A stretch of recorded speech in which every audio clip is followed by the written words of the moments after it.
Mr. Transformers96 here with another video. I'm going to be talking about some newly shown Hot Toys items at San Diego Comic-Con 2017, specifically the Thor Ragnarok collection. So Hot Toys has surprisingly invested heavily in Thor Ragnarok. I really wasn't expecting this, I thought that Thor and Hulk were obvious that they were going to do, possibly another Thor, possibly Loki, but that was it. But they have done all of that and more, which is very surprising and very unique. I do think that Thor Ragnarok is going to be rather large for the MCU. I think it's got a lot of attention behind it, especially with that first trailer, and then the new director of Taika Waititi, who's an excellent director, and a very unique one at that, which I think this is going to be a big movie. So it looks like Hot Toys is recognizing that too, and therefore investing in the merchandise. So let's talk about this. Yesterday when they were setting up, I did make a video talking about Hulk and Loki, so I'll just kind of be touching on them. I won't go in depth on them, but the other ones here I will go in depth on. First of all, we have Gladiator Thor. This was a figure that was teased, and now we actually see it officially. I think this looks quite nice. I think the head sculpt looks pretty solid. Of course, it is covered with a helmet, so it doesn't need to look that great to still look good, but it does look very good here. The helmet looks cool. I love the colors. The blue is very vibrant, and the red is very vibrant as well. Just this whole movie seems to be very colorful and Guardians of the Galaxy, esque, basically. I think that it looks quite nice, though. The figure does look good. Again, though, I'm not a fan of rubber. I'm just really not. And he has rubber arms again, which is disappointing. And just to clarify, I don't like rubber because it creases when you bend it. When you bend it, you stress the rubber, so it makes it not fun to pose. And then just after time, eventually the rubber will crack, and it's going to deteriorate over time, which I don't want. I don't want to spend $250 for something that's not going to last. So I'm personally not a fan of rubber, and unfortunately they do continue to use it. I wish that they would do it back and forth like they used to, but nowadays they seem just to use rubber. So that's disappointing, but overall the figure does look good. For me personally, don't really need it though. I have Thor from Thor 2, and although this one is a very different version, this is very specific, I think, to Thor Ragnarok, and specifically just like one half of the movie. So I don't think it is necessary for me personally. Then we have Valkyrie. This is very surprising. Like, out of all of these figures, Valkyrie would be the one that I'd expect the least. So it is surprising to see her there. I think her head sculpt looks quite nice. Looks pretty spot on, and it is definitely nice to see that they're expanding their characters here. I love it when they do some more side characters and things like that. She looks very nice though. One thing that's super surprising with her, like I was just talking about, she doesn't have rubber arms, which is very strange.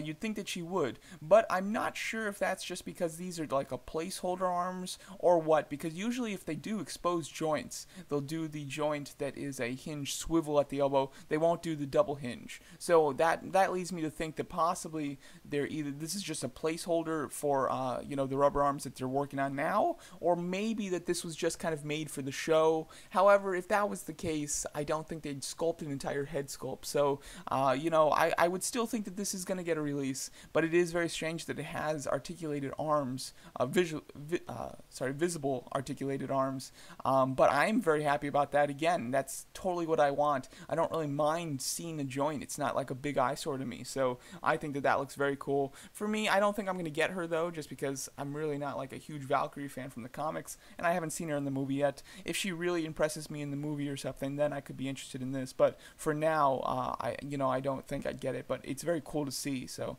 I do definitely like that. Here's another image of the Gladiator Thor. You can see his shield there, which looks very cool, and then his kind of ratted half cape thing looks very nice. And their bases are crazy. Like, their bases all have crazy designs on them, especially that Gladiator Thor. It's very strange. Then we have Hela.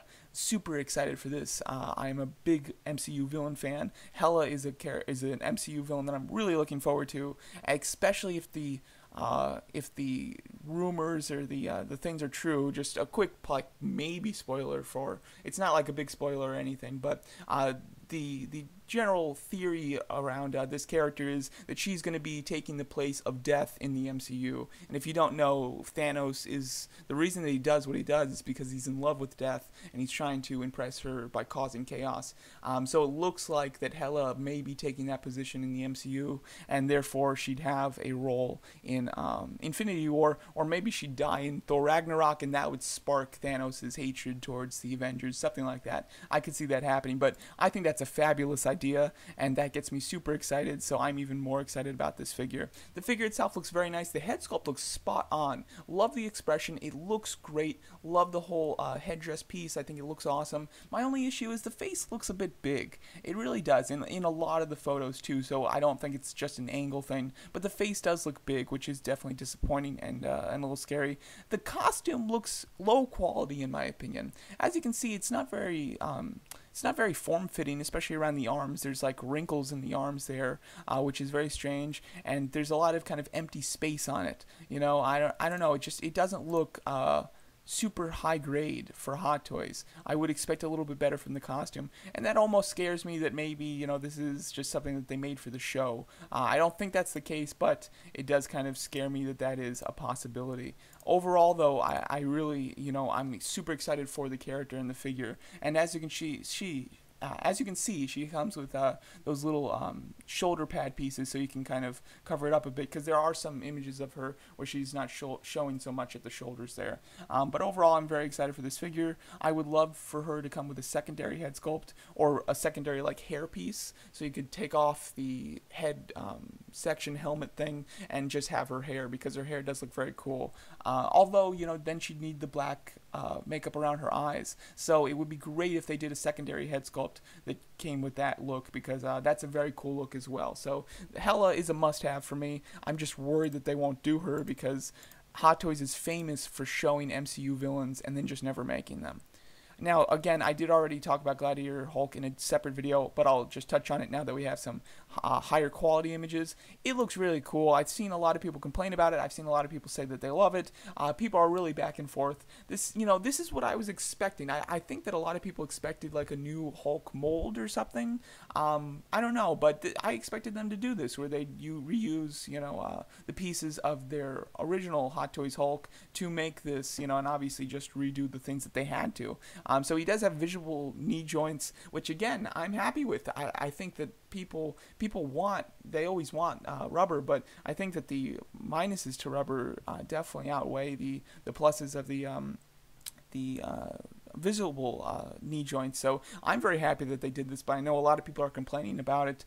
The rubber arms, it is disappointing again, especially on that left side, considering they could kind of hide the joint, so it would have been very cool if they added that. But again, you know, he's not going to have much articulation just because of the limitations in the arms and things, and he comes with these big weapons, so you're not going to be able to pose him in any crazy manner. However, it does look like a good figure. I love the screening head sculpt, although I think it's just reused from Age of Ultron, and then the helmet looks very cool as well. He will come with a secondary, more standard head sculpt, and then a pair of fists, which, you know, they're on the show here. But as you can see, the detailing on him looks great. The hair and the paint sculpting and the weathering on the armor looks pretty intense and pretty great, must say.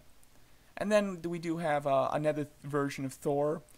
This is just kind of like the regular version of Thor before he breaks his hammer, or Hela breaks his hammer, and he gets thrown into the Gladiator arena, which is kind of neat. I don't know how many people would buy this, because if you want like a Thor Ragnarok Thor, get the Gladiator one. It's much cooler. And if you wanted more of a standard Thor, get one of the ones from the other movies. This is like an in-between look, which I don't think would make anybody happy. You know, it's not really worth it. The only thing that's interesting is that he does have the helmet of one of the villains in the film attached to his back via chain. So I don't know what that's about. Maybe he finds like that in the cave that we see him in the beginning of the movie. Who knows? But that's kind of an interesting thing. We'll have to see when the movie comes out. Again, I already talked about Loki. The Loki figure looks really good. It's just his costume in this movie is so strange and so weird that I don't think many people would buy this. Because if you want a Loki figure, there are better ones. The only people that will buy this, I think, are ones that have the other Lokis and want another one in their collection. But it doesn't seem to be that much of anything new to actually like want. So, you know, looks neat, but not a great buy, I think, in my opinion. If they did the green and black one, I think that it would have been a much better deal. So there you go. That's my thoughts on the Thor Ragnarok series of figures. I think that a lot of them look really great. For me personally, Hela's the only one that I really need to have. The others don't plan to get at the moment, but if I see the movie and I love a certain character, I might re-look into these. But overall, super excited for Hela. So let me know what you guys think of the Thor Ragnarok figures from Hot Toys at San Diego Comic-Con 2017, and thanks so much for watching.